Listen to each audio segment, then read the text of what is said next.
علم یجعل کیدہم فی تضلیل، کیا اس نے ان کی تمام چالوں کو، ان کی تدبیروں کو بیکار اور غیر مؤثر نہیں کر دیا؟ سوال ہے دونوں آیات میں۔ اے نبی صلی اللہ علیہ وآلہ وسلم، علم تر کیف فعل ربک باصحاب الفیل، آپ نے دیکھا نہیں کہ آپ نے رب نے ہاتھی والوں کے ساتھ کیا کیا؟ ابرہہ کی کہ اس لشکر کا انجام کیا ہوا جو خانہ کعبہ کو نعوذ باللہ تباہ کرنے کی ان کی نیت سے آیا تھا۔ اور اس کا مقصد ظاہر ہے یہ بھی تھا، ایک تو یہ تھا نا کہ وہ اس سے لوگوں کی توجہ ہٹانا چاہتا تھا، ایک اس کا مقصد یہ بھی تھا کہ عیسائیت کی تبلیغ کی جائے، عیسائیت کو پھیلایا جائے، اور پھر یہ بھی اس کے پس پردہ ایک اور مقصد بھی تھا کہ وہ اس تجارت پر قبضہ کرنا چاہتا تھا جو عربوں کے ذریعے ہوتی تھی۔ اللہ تعالیٰ نے اس کے ساتھ کیسا کیا، کیا ان کی چالوں کو اللہ نے بیکار نہیں کر دیا؟ وَأَرْسَلَ عَلَيْهِمْ طَيْرًا أَبَابِيلَ، وَأَرْسَلَ اور بھیجے علیہم ان پر طیرن پرندے، ابابیل جھنڈ کے جھنڈ، پرندوں کے لشکر بھیجے، پرندوں کے جھنڈ اڑتے ہوئے آئے، ترمیہم جو ان پر مارتے تھے، بحجارت کنکر کی، من سجیل کنکریاں، کنکر کی قسم کی کنکریاں یا پتھریاں کہہ لیں جو ان کے اوپر مارتے تھے، پھینکتے تھے۔ کنکریاں کھنگر کی کہہ لیں، یہ وہ سجیل دراصل نا لفظ فارسی کا جو لفظ ہوتا ہے نا سنگ گل، یہ اس سے نکلا ہے۔ سنگ گل کا مطلب ہوتا ہے مٹی کا پتھر، اور اس سے مراد وہ کنکریاں ہوتی ہیں جو ریتلی زمین پر جب ہلکی سی بارش برستی ہے اور پھر بعد میں مسلسل تیز دھوپ چمکتی ہے تو اس کی وجہ سے وہ کنکریاں بن جاتی ہیں۔ یعنی بارش کے ایک ایک قطرے کے ساتھ جو ریت ملی مٹی گیلی ہو جاتی ہے، وہ بعد میں مسلسل تیز دھوپ کی حرارت سے پک کر سخت کنکری بن جاتی ہے، اسے عربی میں سنگ گل کہتے ہیں۔ تو عربی میں گاف تو ہوتا نہیں، تو گاف کی جگہ پہ عربی میں جیم، گاف جیم سے بدل گئی، تو پھر یہ سنگ گل جو تھا یہ سجیل میں تبدیل ہو گیا۔ بحجارت من سجیل، تو وہ مارتے تھے ان پر کنکریاں کھنگر کی، یا کنکریاں مارتے تھے ان پر پتھریاں جو چھوٹے چھوٹے کنکر تھے پتھر کے بنے ہوئے۔ رما یرمی، رمین کا مطلب ہوتا ہے پھینکنا، مارنا، جیسے حج کے دوران شیطان کو جو کنکریاں ماری جاتی ہیں نا اسے بھی رمی جمرات کہا جاتا ہے، رمی کرنا یعنی وہ پتھر مارنا۔ ابرہا کے لشکر کو تباہ کرنے کے لیے اللہ کو کسی بہت بڑے لشکروں کی ضرورت نہ پڑی، بلکہ اس نے چھوٹے چھوٹے پرندوں کے جھنڈ بھیج دیے جو سمندر کی طرف سے امٹ پڑے تھے، اور چند لمحوں کی ان کی سنگ باری سے اس لشکر کا اس نے کلا کما کر دیا۔ ہر پرندہ 3 چھوٹی چھوٹی کنکریاں اٹھائے ہوئے تھا، ایک اپنی چونچ میں اور 2 اپنے پنجوں میں، اور جس شخص کے اوپر وہ کنکری لگتی تھی وہ ایک میزائل کا کام کرتی تھی۔ فَجَعَلَهُمْ كَعَصْفٍ مَأْكُولٍ، پھر اس نے کر دیا ان کو کھائے ہوئے بھس کی طرح۔ کَعَصْفٍ، عصف کہتے ہیں اس چارے کو جو جانور کھاتے ہیں، کھایا ہوا بھس، یعنی اس پورے لشکر کی حالت اس چارے یا اس بھس کی طرح ہو گئی جسے جانوروں نے کھا کر چھوڑ دیا ہو۔ بسم اللہ الرحمن الرحیم، سورہ قریش۔ لِإِیلَافِ قریش، قریش کو الفت دلانے کے لیے۔ ایلافہم، ایلاف جو ہے الف یألف، الفن سے مانوس کرنا، خوگر بنانا، اردو میں الفت کا لفظ بھی اسی سے ہوتا ہے۔ ایک دعا بھی ہے، اللہم الف بین قلوبنا، الفت ڈال دے ہمارے دلوں میں۔ تو یہاں پہ مانوس کرنا مطلب ہے اس کا، قریش کو الفت دلانے کے لیے یا قریش کے مانوس رکھنے کی وجہ سے۔ ایلافہم رحلت الشتاء والصیف، ان کو مانوس رکھنے کی وجہ سے، رحلت الشتاء والصیف، شتاء اور صیف سردی اور گرمی، شتاء مین سردی اور صیف مین گرمی، سردی اور گرمی کے سفر پر ان کو الفت دلانے کے لیے، یعنی سردیوں اور گرمیوں کے سفر سے ان کو مانوس رکھنے کی وجہ سے، یعنی اللہ تعالیٰ نے قریش کے دلوں میں سردی اور گرمی کے تجارتی سفروں کی الفت پیدا کر دی تھی، محبت پیدا کر دی تھی، ان کو ان سفروں سے مانوس کر دیا تھا۔ یہ جو پہلی دو آیات ہیں نا سورہ قریش کی، ان میں قریش کی اس اجارہ داری کی طرف اشارہ ہے جو حضور صلی اللہ علیہ وسلم کی پیدائش سے پہلے انہیں اس تجارت پر ایک اجارہ داری حاصل تھی، مشرق اور مغرب کی ہر طرف جو تجارت تھی اس پہ ان کو اجارہ داری حاصل تھی۔ اس زمانے میں مشرق کے بعید کے ممالک سے، مثلا ہندوستان وغیرہ کی طرف سے، چین کی طرف سے بحر ہند کے راستے جو سامان تجارت آتا تھا وہ یمن کے ساحل پہ آ کے اترتا تھا، اور دوسری طرف یورپ سے جو جہاز آتے تھے وہ شام اور فلسطین کے ساحل پہ اترتے تھے۔ پھر اب وہ جو سامان تجارت ایک طرف شام میں ہوتا اور دوسری طرف یمن میں ہوتا، پھر ان دونوں کے لیے ایک شاہراہ تھی، ایک خشکی کا راستہ استعمال ہوتا تھا یمن سے سامان تجارت کو شام پہنچانے کے لیے اور شام سے یمن پہنچانے کے لیے۔ یمن اور شام کے درمیان اس راستے کی حیثیت اس زمانے میں ایک بین الاقوامی تجارتی شاہراہ کی تھی۔ حضور صلی اللہ علیہ وسلم کی ولادت سے تقریباً 150-200 سال پہلے تک تو اس تجارتی شاہراہ پر قوم سبا کی اجارہ داری تھی، لیکن پھر جب ایک بہت بڑا سیلاب آیا اور اس سیلاب کی وجہ سے اس قوم کا تو شراسہ بکھر گیا، اس کے بعد یہ شاہراہ جو تھی وہ مکمل طور پہ قریش مکہ کے قبضے میں آ گئی۔ اب قریش مکہ چونکہ کعبہ کے متولی تھے، اس لیے پورے عرب میں انہیں جو عزت اور جو عقیدت کی نگاہ سے دیکھا جاتا تھا وہ اپنی مثال آپ تھا۔ جہاں کوئی بھی تجارتی قافلہ لٹیروں اور ڈاکیوں کے ہاتھوں، جو بھی تجارتی قافلے ہوتے تھے لٹیروں اور ڈاکوؤں کے ہاتھوں وہ بچ کے آ نہیں پاتے تھے، لیکن قریش کے قافلوں کو پورے عرب میں کسی کی جرت نہیں ہوتی تھی کہ کوئی میلی نگاہ سے دیکھ سکے۔ جس قافلے پہ قریش کا یا ان کا مطلب جھنڈا لگا ہوتا تھا، نصب ہوتا تھا، اس کی طرف کوئی آنکھ اٹھا کے بھی نہیں دیکھتا تھا۔ اس کی وجہ کیا تھی کہ عرب کے تمام قبائل نے اپنے اپنے بت خانہ کعبہ میں نصب کر رکھے تھے۔ ہر قبیلے کا خدا جو تھا قریش کی مہربانی سے ہی خانہ کعبہ میں قیام پذیر تھا، کیونکہ یوں کہنا چاہیے کہ قریش کے پاس یہ سارے لوگ جو تھے انہوں نے اپنے بت رکھنے کی وجہ سے قریش کی وہ بڑی عزت کرتے تھے، بڑا احترام کرتے تھے، اس لیے عرب کا کوئی قبیلہ بھی ان کے قافلوں پر ہاتھ ڈالنے کی جرت نہیں کر سکتا تھا۔ قریش کے قافلے سارا سال بلا خوف و خطر یمن سے شام اور شام سے یمن کے راستے پر رواں رہتے تھے۔ گرمیوں کے موسم میں وہ لوگ شام کے سرد علاقوں کی طرف جاتے، جبکہ سردیوں میں یمن کے گرم علاقے کا سفر کرتے تھے۔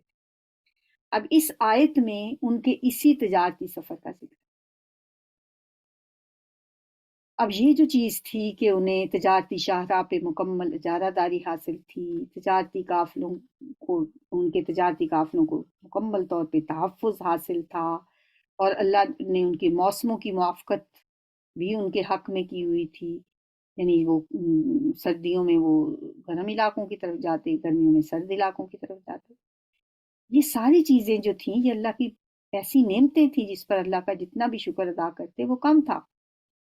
اس لیے اللہ تعالیٰ نے ان نعمتوں کا ذکر کرنے کے بعد ان سے کہا ہے فَلْيَعْبُدُوا رَبَّ هَٰذَا الْبَيْتِ، تو چاہیے کہ وہ عبادت کریں اس گھر کے رب کی، جس رب نے ان کو یہ نعمتیں عطا کی ہیں۔ اب انہیں کیا چاہیے؟ فَلْيَعْبُدُوا رَبَّ هَٰذَا الْبَيْتِ، تو جس گھر کی وجہ سے انہیں یہ عزت اور قدر و منزلت ملی ہے، اب ان کو بھی چاہیے نا کہ وہ اس گھر کے رب کی عبادت کریں۔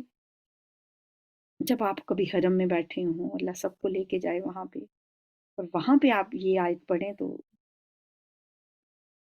کیا ہی کہنے، رب کا گھر آپ کے سامنے ہو اور پھر آپ یہ اللہ کی کلام سے یہ آیتیں پڑھ رہے ہوں، فَلْيَعْبُدُوا رَبَّ هَٰذَا الْبَيْتِ، یہ گھر، یہ جو میرے سامنے ہے، چاہیے کہ عبادت کریں اس گھر کے رب کی۔ کون سا رب؟ جس رب نے انہیں بے شمار نعمتوں سے نوازا ہے۔ یہ گھر تو حضرت ابراہیم علیہ السلام نے بنایا تھا، اور گھر بناتے وقت اور اپنی اولاد کو اس گھر کے پہلو میں بساتے وقت انہوں نے جو الفاظ کہے تھے، لِيُقِيمُوا الصَّلَاةَ، تاکہ وہ اللہ کی بندگی کے طور پر نماز قائم کریں۔ اب چاہیے تو یہ تھا کہ جس کعبہ کی قولیت کی وجہ سے انہیں خوشحالی اور عزت ملی تھی، وہ اس گھر کے مالک کو پہچانتے اور اس کا حق ادا کرتے، لیکن انہوں نے اللہ کے اس گھر کو بتوں سے بھر دیا، اسے بت خانہ بنا دیا، دنیا کے سب سے بڑے بت کدے میں تبدیل کر دیا اور اس کے مالک کو فراموش کر دیا۔ وہ مالک کہ جس نے الذی اطعمہم من جوع، جس نے کھانا دیا انہیں بھوک سے، یعنی بھوک کے وقت میں بھوک سے بچا کر انہیں کھانا دیا، اطعمہ طعام کھانے کو کہتے ہیں، وآمنہم من خوف، اور امن دیا انہیں خوف سے بچا کر۔ مکہ میں یہ دونوں چیزیں آپ کو آج بھی ملیں گی، خوف سے امن اور بھوک میں کھانا۔ وہاں کوئی بھوکا نہیں رہتا اور وہاں کوئی خوف میں بھی نہیں ہوتا۔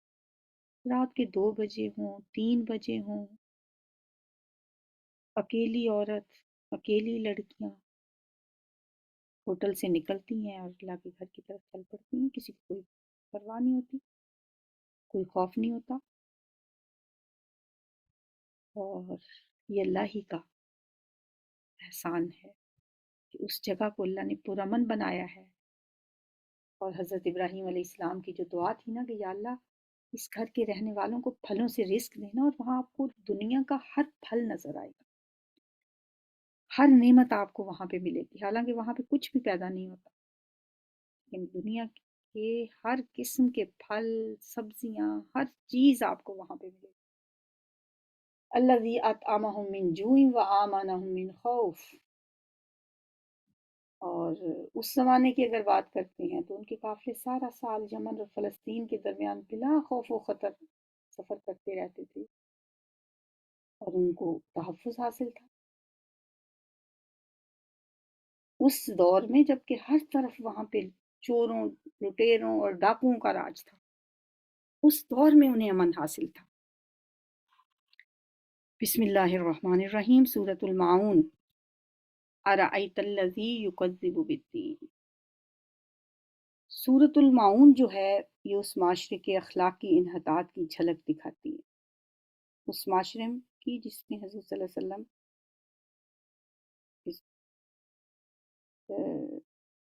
آپ رسول بن کے آئے۔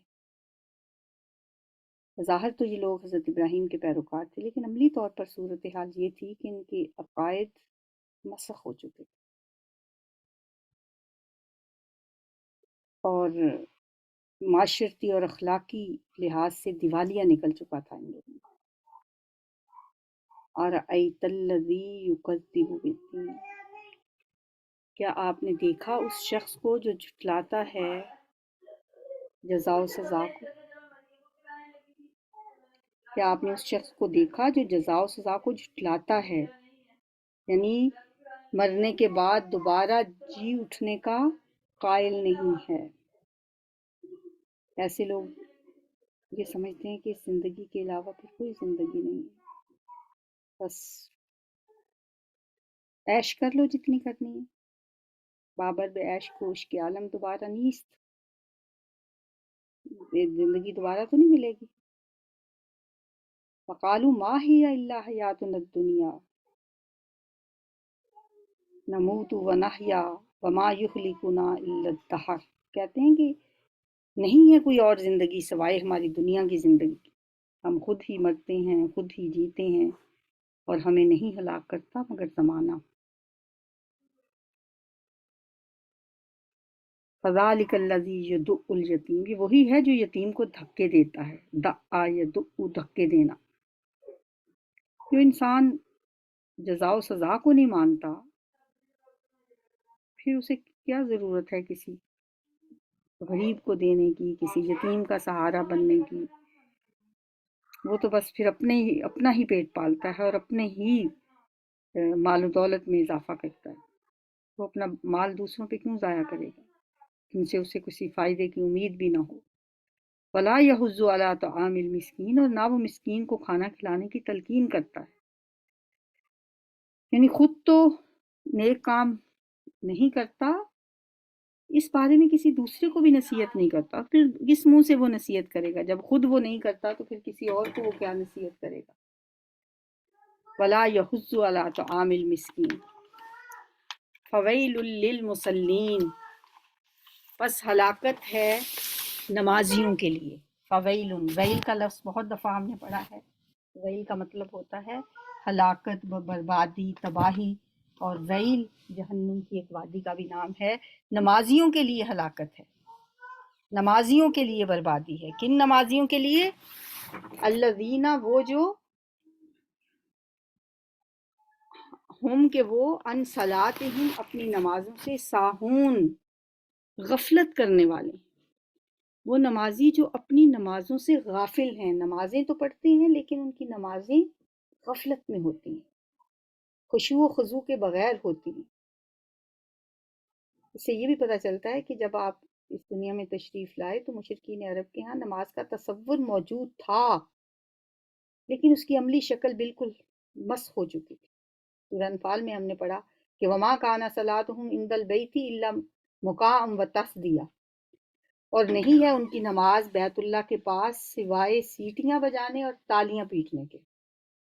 ظاہر ہے جو لوگ برہنہ ہو کر خانہ کعبہ کا طواف کرتے تھے اور اس طواف کو سب سے اعلیٰ طواف سمجھتے تھے، ان کے لیے تو نماز میں سیٹیاں بجانا اور تالیاں پیٹنا بھی ایک مقدس عمل ہوگا، وہ تو اسے بھی حصول ثواب کا ذریعہ سمجھتے ہوں گے۔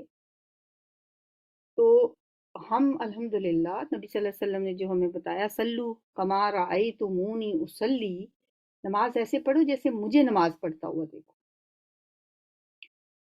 تو نماز تو ہم الحمدللہ ابھی اسی طریقے سے پڑھتے ہیں، وہ طریقہ ابھی بھی ہمارے ہاں ویسے ہی ہے جیسے آپ نے ہمیں سکھایا تھا، لیکن نمازوں میں خشوع اٹھ گیا۔ اور ایک روایت سے ہمیں یہ بھی پتہ چلتا ہے کہ قیامت کے نزدیک سب سے پہلے جو چیز اٹھا لی جائے گی نا، وہ خشوع ہوگا۔ اور شاید یہ وہی وجہ ہے کہ نمازوں میں اب نہ خشوع ہے نہ خضوع ہے، رہ گئی رسم اذاں، روح بلالی نہ رہی، فلسفہ رہ گیا، تلقین غزالی نہ رہی۔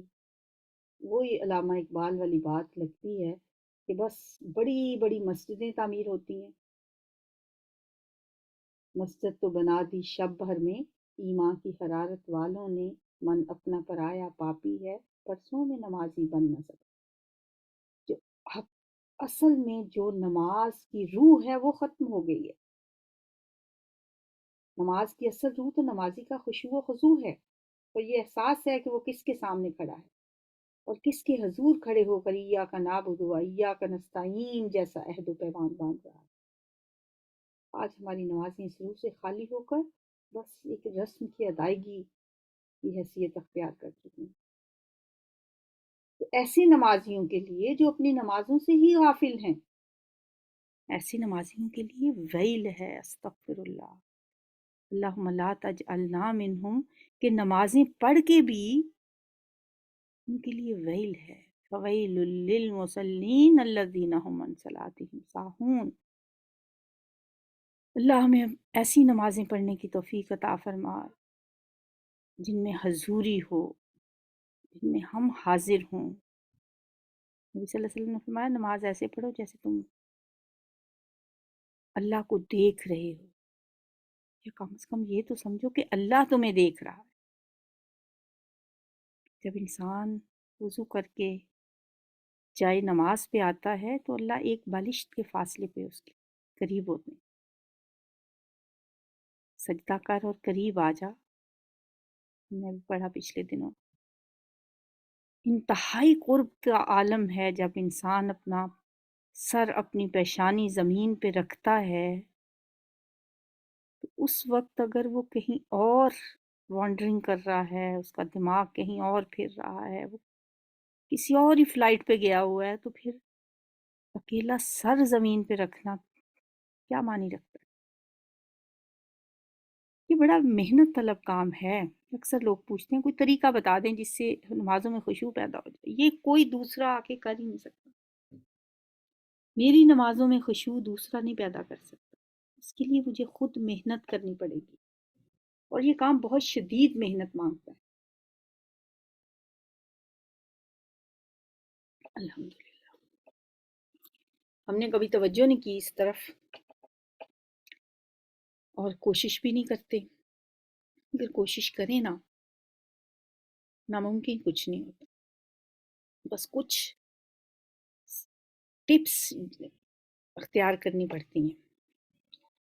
اچھا، یہ ساری ٹپس جو ہیں نا، یہ اکثر اس پہ ڈسکشن ہوتی رہتی ہے۔ جس ایک بات کو میں نے بہت افیکٹو پایا ہے نا، وہ ہے تھوڑی سی اونچی آواز کے ساتھ پڑھنا۔ آپ بھی آزما کے دیکھ لیں۔ نماز پڑھتے ہوئے ایک تو آپ اس جگہ کا انتخاب کریں جہاں پہ شور شرابہ نہ ہو، کوئی آپ کو ڈسٹرب نہ کر رہا۔ اس کے لیے کارنر ضرور گھر میں ایسا بنا لیں، گھر کا کوئی بھی کونا۔ کمرہ بنانے کی تو ہمارے ہاں رواج ہی نہیں ہے۔ ہم نے ٹی وی کے لیے بھی ٹی وی لاؤنج بنا لیے، ہم نے کھانے کے لیے بھی ڈائننگ روم بنا لیے، ہم نے پکانے کے لیے بھی کچن بنا لیے، مہمانوں کے لیے بھی گیسٹ روم بنا لیے، ہر چیز بنا لی۔ گاڑیوں کے لیے گراج بن گئے، بچوں کے لیے اسٹڈی روم بن گئے۔ لیکن نماز کے لیے جو کام ہم نے ہر روز دن میں 5 بار کرنا ہے، اس کے لیے ہم کمرہ نہیں بناتے۔ چلیں خیر، وہ تو ہر انسان کے اختیار میں بھی نہیں ہوتا۔ یہ ہمارے اختیار میں ضرور ہے کہ ہم ایک کارنر بنا لیں۔ میں نے پچھلے دنوں ایک کام کیا، کچھ مہینوں پہلے سے۔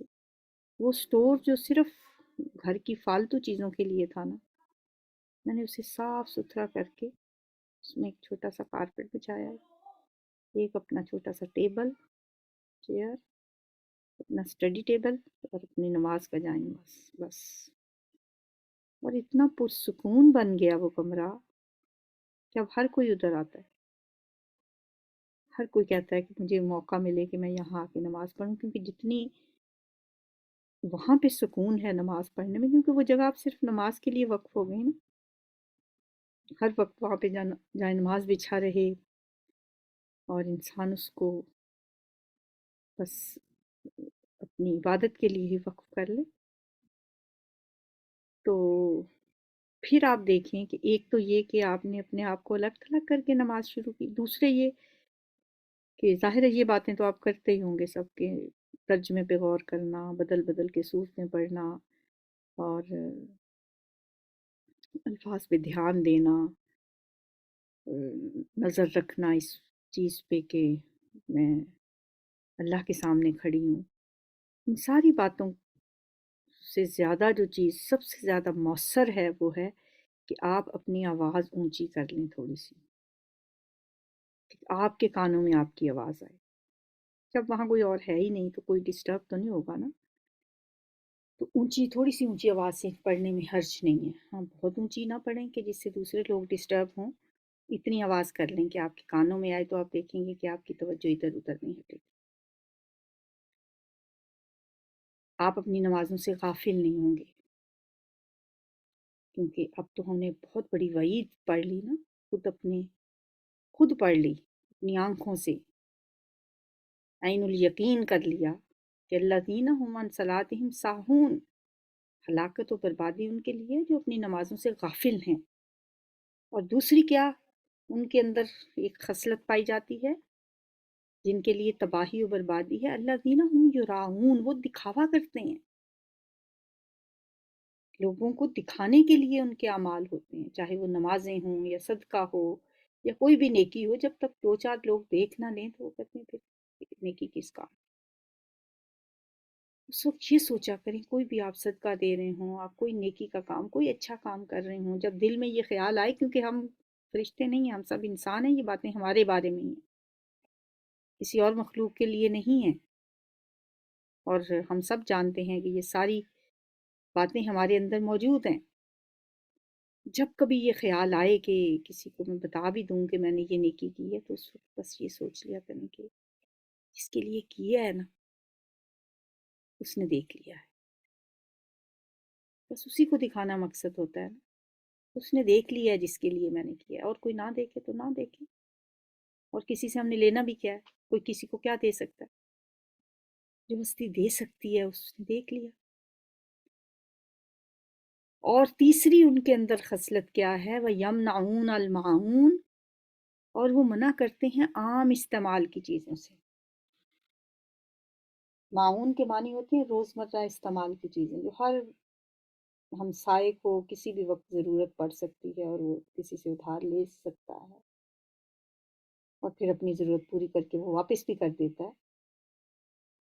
یہ جو لوگ ہیں نا جن کے لیے ویل کا لفظ آیا ہے، کہ ایسے لوگوں کے لیے ویل ہے، ہلاکت ہے، ان کی اخلاقی پستی کا یہ عالم ہے کہ وہ اپنے پاس سے ایک چھوٹی سی چیز بھی کسی کو دینا پسند نہیں کرتے، معمولی عام استعمال کی چیزیں بھی کسی کو نہیں دیتے، اتنے ان کے بخل ہے ان کے دلوں میں۔ سورۃ الکوثر، بسم اللہ الرحمن الرحیم۔ سورۃ الکوثر جو ہے، اور سورہ کوثر اور اس سے پہلے کی جو ہم نے 3 صورتیں پڑھی، یہ بڑی گہری مناسبت ہے ان کے اندر۔ پہلی تینوں صورتیں، سورہ فیل، سورہ قریش اور سورہ ماعون، ان میں حضور کی بعثت سے پہلے کے ماحول کا تاریخی، اقتصادی اور اخلاقی ماحول دکھایا گیا ہے، جبکہ سورۃ الکوثر میں آپ صلی اللہ علیہ وسلم کی بعثت کا ذکر ہے۔ گویا یہ تینوں صورتوں کی حیثیت جو ہے، جو پچھلی گزری ہیں، ایک طرح سے وہ سورۃ الکوثر کی تمہید جیسی ہیں۔ سورہ فیل میں اس دور کے ایک بڑے تاریخی واقعے کا ذکر ہے، پھر سورہ قریش میں قریش مکہ کی اقتصادی حالت کا حوالہ ہے کہ انہیں جو خوشحالی اور امن و امان حاصل ہے وہ صرف اور صرف بیت اللہ کی وجہ سے، جبکہ سورۃ الماعون میں اس معاشرے کی اخلاقی پستی کی نشاندہی کی ہے۔ اب سورۃ الکوثر میں حضور صلی اللہ علیہ وآلہ وسلم کا تذکرہ کیا جا رہا ہے۔ انا آتیناک الکوثر، بے شک ہم نے عطا کی ہے آپ کو کوثر۔ لوگ نام رکھتے ہیں لڑکیوں کا کوثر، کثرت سے ماخوذ ہے یہ لفظ، مبالغے کا صیغہ ہے۔ اس کا معنی ہے کسی چیز کا اتنا کثیر ہونا کہ اس کا اندازہ نہ لگایا جا سکے، لہٰذا اس کا ترجمہ کیا جاتا ہے خیر کثیر۔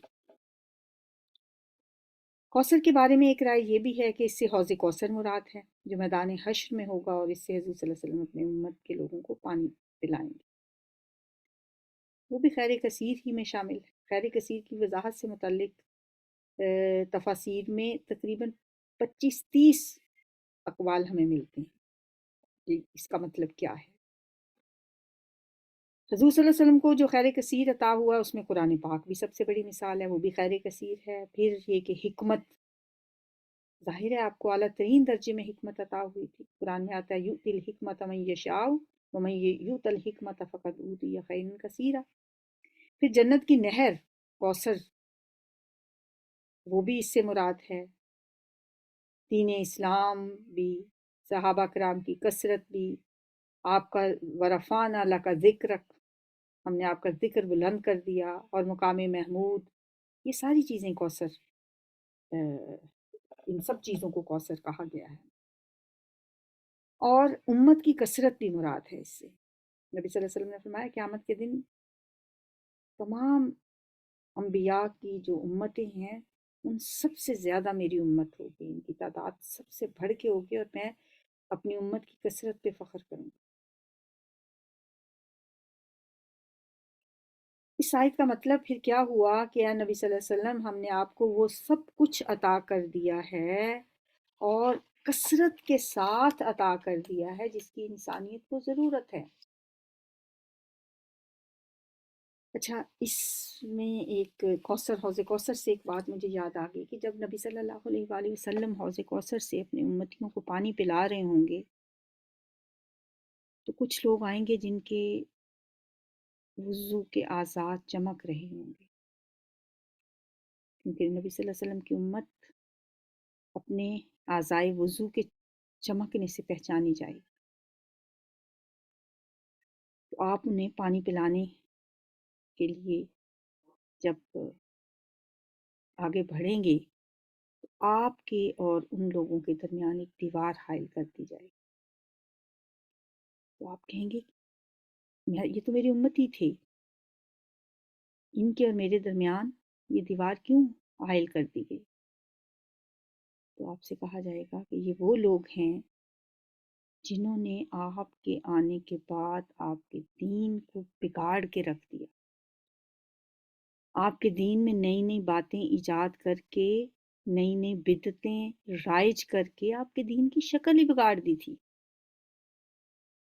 تو آپ فرمائیں گے سحقن سحقن لمن غیرہ، غیرہ کا مطلب ہے کہ تبدیلی کر دی، سحقن دور ہو جاؤ، دفع ہو جاؤ، اس وجہ سے لمن غیرہ کہ تم لوگوں نے میرے بعد میرے دین کو بگاڑ دیا تھا۔ تو یعنی کرنے بدعتیں رائج جو لوگ کرتے ہیں وہ قیامت کے دن نبی صلی اللہ علیہ وآلہ وسلم کے حوض کوثر سے پانی پینے سے محروم کر دیے جائیں گے۔ فصلی لربک وانحر، اس نعمت کے ملنے پر اب آپ کیا کریں؟ آپ نماز پڑھیں لربک، اپنے رب کے لیے، فصلی لربک، بس آپ اپنے رب کے لیے نماز پڑھا کیجئے، وانحر اور قربانی کیجئے۔ نہر کے لغوی معنی ہے اونٹ ذبح کرنا۔ اب اس آیت میں جن دو احکام کا ذکر ہے، نماز پڑھیں اور قربانی کریں، یہ دونوں کام عید الاضحیٰ کے دن کیے جاتے ہیں۔ یعنی عید الاضحیٰ کے دن پہلے مسلمان نماز پڑھتے ہیں اور پھر جانور قربان کرتے ہیں۔ فصلی لربک وانحر، یعنی اس نعمت کے ملنے پر، خوشی کے موقع پر کیا کرنا چاہیے؟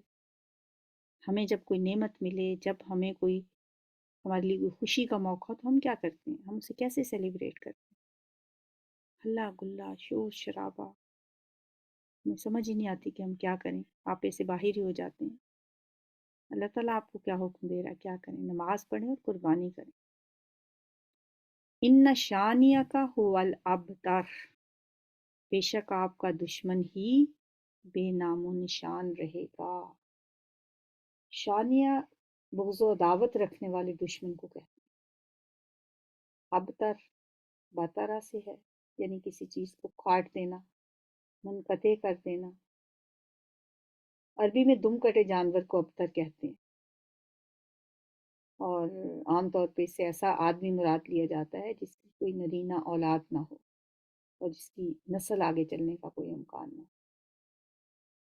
مشرکین مکہ نعوذ باللہ نبی صلی اللہ علیہ وسلم کے لیے یہ لفظ استعمال کرتے تھے، اس کا جواب دیا گیا ہے اس آیت۔ حضرت خدیجہ الکبریٰ کے بدن سے حضرت صلی اللہ علیہ وسلم کی یہ اولاد پیدا ہوئی، قاسم، پھر زینب، پھر عبداللہ، پھر ام کلثوم، پھر فاطمہ، پھر رقیہ رضی اللہ تعالی عنہم اجمعین۔ پہلے قاسم کا انتقال ہوا، پھر عبداللہ کا، اور عبداللہ ہی کا لقب تھا طیب اور طاہر۔ جب آپ کے بیٹوں کے نام آتے ہیں نا، بعض اوقات سمجھ نہیں آتی کہ قاسم بھی آپ کے بیٹے تھے، عبداللہ بھی آپ کے بیٹے تھے، ایک طیب ہیں، ایک طاہر ہیں، کتنے بیٹے ہیں آپ کے؟ قاسم اور عبداللہ، یہ دو بیٹے حضرت خدیجہ سے تھے، اور عبداللہ کا لقب ہی طیب اور طاہر بھی تھا۔ یہ دونوں فوت ہو گئے، اس پر مشرکین نے بڑی خوشیاں منائی کہ اب تو آپ کے دونوں بیٹے فوت ہو گئے اور باقی اولاد میں آپ کی صرف بیٹیاں ہی بیٹیاں، لہٰذا آپ جو کچھ بھی ہیں بس اپنی زندگی تک ہی ہیں، آپ کے بعد نہ تو آپ کی نسل چلے گی اور نہ ہی کوئی آپ کا نام لیوا ہوگا دنیا میں۔ تو اللہ تعالیٰ فرما رہے ہیں کہ اے نبی، آپ کا نام اور ذکر تو ہم نے بلند کر دیا ہے، آپ کے نام لیوا تو اربوں کی تعداد میں، کھربوں کی تعداد میں ہوں گے، البتہ آپ کے یہ دشمن یہ واقعی ابتر ہوں گے، جن کا کوئی نام لینے والا نہیں ہوگا، ابتر۔ اچھا، ابتر کا لفظ اگر آپ کو بھولے نا تو پنجابی کا بھی ایک لفظ ہوتا ہے اس سے ملتا جلتا اسی مفہوم میں، اوترا، اس میں بھی با ڈال دیں تو ابترا بن جائے گا، تو اوترا بھی کہتے ہیں اسی کو جس کی کوئی نرینہ اولاد نہ ہو۔ ان شانیہ کا هو الابتر، ہو سکتا ہے یہ ابتر ہی کی بگڑی ہوئی شکل ہو۔ بے شک آپ کا دشمن ہی نام و نشان رہے گا، آپ کا نام تو پوری دنیا میں رہتی دنیا تک قیامت تک سر بلند رہے گا۔ ورفعنا لک ذکرک، ہم نے آپ کا ذکر بلند کر دیا ہے۔ ہر وقت ہر جگہ سے اذان کی صدائیں بلند ہوتی ہیں جس میں اشہد ان محمد الرسول اللہ آواز بلند ہوتی ہے۔ ہر وقت مسلمان درود شریف پڑھتے ہیں، ہر نماز میں آپ پہ درود بھیجا جاتا ہے۔ سورۃ الکافرون، سورۃ الکافرون حضور صلی اللہ علیہ وسلم کا ان لوگوں سے اعلان برات ہے جن پر ہر لحاظ سے حق واضح ہو چکا تھا، اور اس اتمام حجت کے باوجود بھی وہ آپ کو جھٹلاتے تھے۔ ہر رسول کے ساتھ ایسا ہی ہوتا رہا۔ ایسا یہ جو اعلان ہوتا ہے نا، وہ ناصحانہ انداز نہیں ہوتا بلکہ جارحانہ ہوتا ہے۔ یہ صورت مکہ کے اس دور میں نازل ہوئی جب قریش مکہ وقتاً فوقتاً آپ کے پاس مصالحت کی غرض سے مختلف تجویزیں لے کر آتے رہے تاکہ آپ ان میں سے کسی ایک کو مان لیں اور وہ جھگڑا ہی ختم ہو جائے جو آپ کے اور ان کے درمیان پیدا ہو چکا تھا۔ اس پر یہ صورت نازل ہوئی، پھر کفار مکہ کی ساری امیدیں خاک میں گئی۔ قل یا ایھا الکافرون، بسم اللہ الرحمن الرحیم، قل یا ایھا الکافرون، آپ کہہ دیجئے اے کافرو، لا اعبد ما تعبدون، نہیں میں عبادت کرتا جس کی تم عبادت کرتے ہو۔ یہ انداز ایسا ہے کہ لا تعلق ہونے والا انداز ہے، علیحدہ ہونے کا انداز ہے، کیونکہ ایک دائی جو ہوتا ہے، جو دائیانہ طرز تخاطب ہوتا ہے وہ اور طرح کا ہوتا ہے۔ ایک دائی تو بات کرتا ہے یا ایھا الناس کہہ کے، اے لوگو، اے اللہ کے بندو میری بات سنو۔ اس انداز سے ہی پتہ چل گیا کہ اب میری تمام کوششیں جو ہیں، جو میں نے تم لوگوں کو کفر سے ہٹانے کے لیے اور دین اسلام کی طرف لانے کے لیے کی ہیں، تم نے ان سب کا جواب جس طرح سے دیا ہے، کفر و انکار پر ڈٹے رہنے کا فیصلہ جو تم نے کیا ہے، تو تمہارا یہ فیصلہ اور تمہارا یہ طرز عمل اب اسی چیز کا متقاضی ہے کہ تمہیں معلوم ہونا چاہیے کہ اس کے بعد اب میری اور تمہاری راہیں الگ ہو چکی۔ یا ایھا الکافرون، اے کافرو، لا اعبد ما تعبدون، میں ہرگز نہیں عبادت کرتا اس کی جن کی تم عبادت کرتے، ولا انتم عابدون ما اعبد، اور نہ تم عبادت کرنے والے ہو اس کی جس کی میں عبادت کرتا ہوں۔ اس آیت میں ان کے تمام معبودوں کی نفی کر دی گئی۔ وہ لوگ اللہ کی عبادت تو کرتے تھے لیکن ساتھ ہی ساتھ اپنے دیوی دیوتاؤں کو بھی پوجتے تھے۔ اب ان پہ واضح کیا جا رہا ہے کہ جس طرح میں خالص اللہ کی عبادت کرتا ہوں، اسی طرح تم لوگ بھی صرف اور صرف اس کی پوجا نہیں کرتے ہو، بلکہ تم نے اس کے ساتھ لات منات حبل عزا بھی بنا رکھے ہیں۔ تم اللہ کے ساتھ، ٹھیک ہے تم اللہ کی بھی عبادت کرتے ہو، لیکن اللہ کے ساتھ تم نے جو دیوی دیوتیاں بنا رکھی ہیں، یہ تمہارا انداز خود ساختہ معبودوں کی پوجا کرنا، یہ قابل قبول نہیں ہے،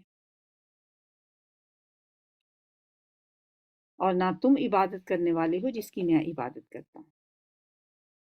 ولا انا عابدم ما عبدتم، اور نہ ہی میں آئندہ کبھی پوجنے والا ہوں ان کو جن کی تم پوجا کر رہے ہو، پہلے بھی اور آئندہ بھی میں اس کی عبادت نہیں کرنے والا، ما عبدتم، جس کی تم نے عبادت کی ہے۔